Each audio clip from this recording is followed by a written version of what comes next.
अमीर बेटी का गरीब प्यार। विभा एक बहुत ही पढ़ी लिखी समझदार लड़की थी, लेकिन उसे पसंद आ जाता है विवेक। यार विभा, शादी कर लो जल्दी, इससे पहले कि कोई और तुम्हें उड़ा ले जाए। मैंने माँ से बात की थी तुम्हारे बारे में, उन्होंने पापा से बात की है। तुम अपनी मम्मी को बोलो ना कि पापा से बात करे। हाँ, तुम पापा का नंबर दे दो, मैं माँ को बोल देता हूँ। अगले रोज विवेक की माँ विभा के पापा को फोन करती है। जी बहन जी, बस समय मिलते ही हम लोग पक्का आपके घर आ जाते हैं। दरअसल क्या है ना, इस महीने काम ज्यादा है तो वक्त निकालना मुश्किल हो जाएगा। ठीक है भाई साहब, हम लोग आपका इंतजार करेंगे।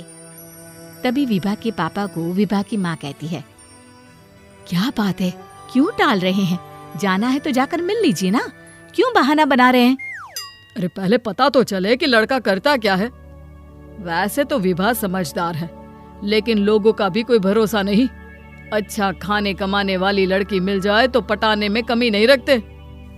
खैर, विभा के पिता विवेक के बारे में पता लगाते हैं तो पता चलता है कि उसकी तनख्वाह विभा से बहुत कम है।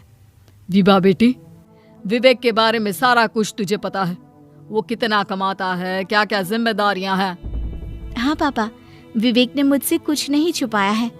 वो बहुत हार्ड वर्किंग लड़का है। पापा, मैं उसी से शादी करना चाहती हूँ।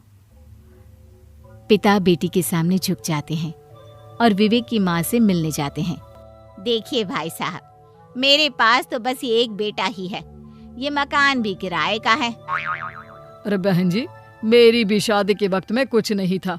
दोनों बच्चे मिलकर मेहनत करेंगे तो बहुत आगे जाएंगे। दोनों परिवार के लोगों को एक दूसरे की बातें अच्छी लगती है और विभा की शादी विवेक के साथ हो जाती है। लेकिन शादी के बाद बहू, वो क्या है ना, हम लोगों ने शादी के लिए कुछ पैसे उधार लिए थे और पहले के भी कुछ उधार हैं तो। हाँ माँ जी, मुझे विवेक ने सब बताया है। हम लोग नौकरी करके सब कुछ उतार देंगे। ये लीजिए, मेरी सैलरी पूरी है। अरे बेटा, कुछ पैसे तुम भी रख लो। अरे नहीं माँ जी, मैं मैनेज कर लूंगी, ज्यादा खर्चा भी नहीं है मेरा।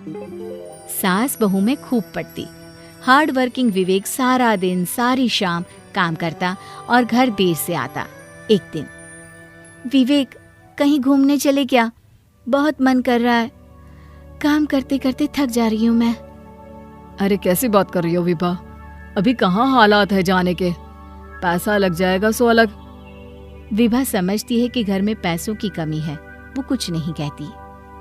ऑफिस में, विभा चल बाहर चाय पीकर आते हैं। विभा पॉकेट देखती है और फिर कहती है, नहीं रहने दीजिए, मैं चाय नहीं पीती, आप लोग जाओ। अरे ये तो कंजूस है एक नंबर की।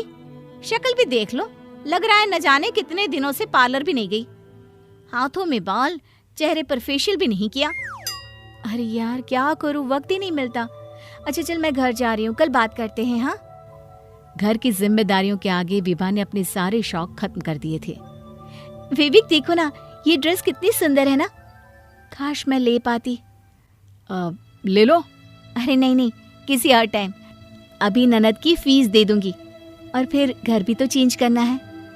जो विभा का चेहरा शादी से पहले चमका करता था, जिम्मेदारियों को सहते सहते मुरझा सा गया। अब विवेक भी विभा की तरफ ज्यादा ध्यान न देता।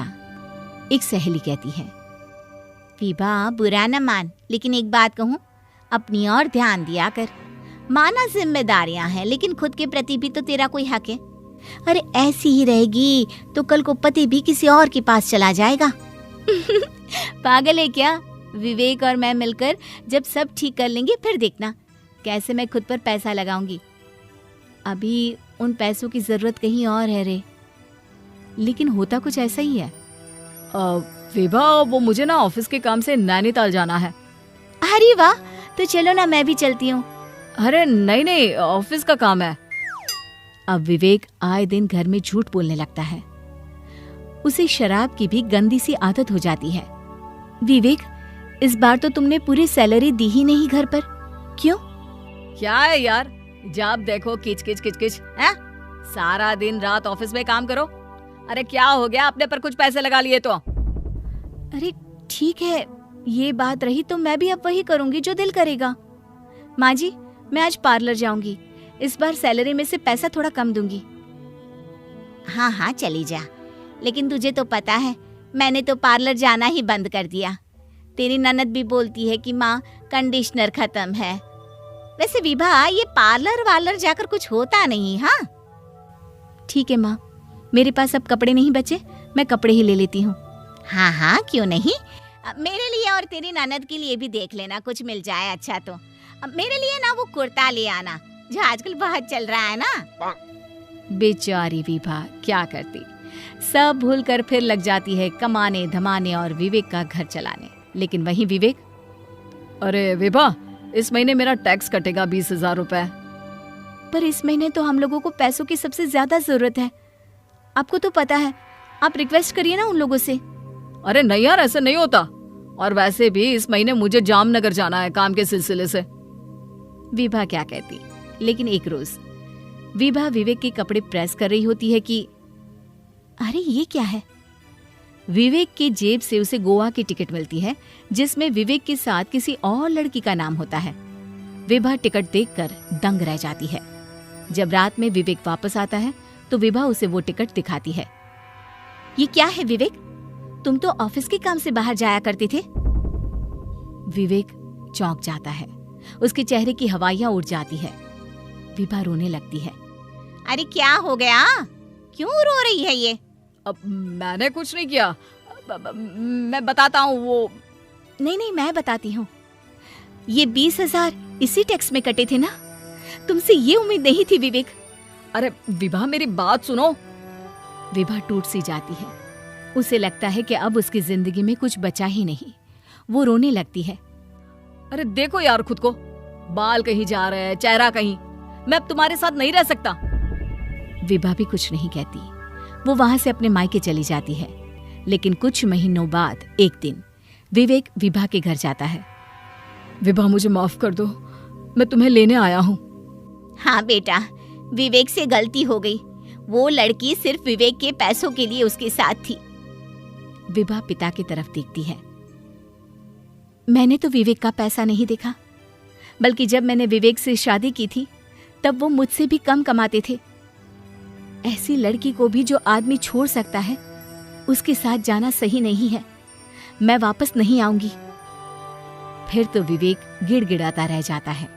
लेकिन विभा वापस ना जाकर अपने जीवन को अपने लिए जीना शुरू कर देती है।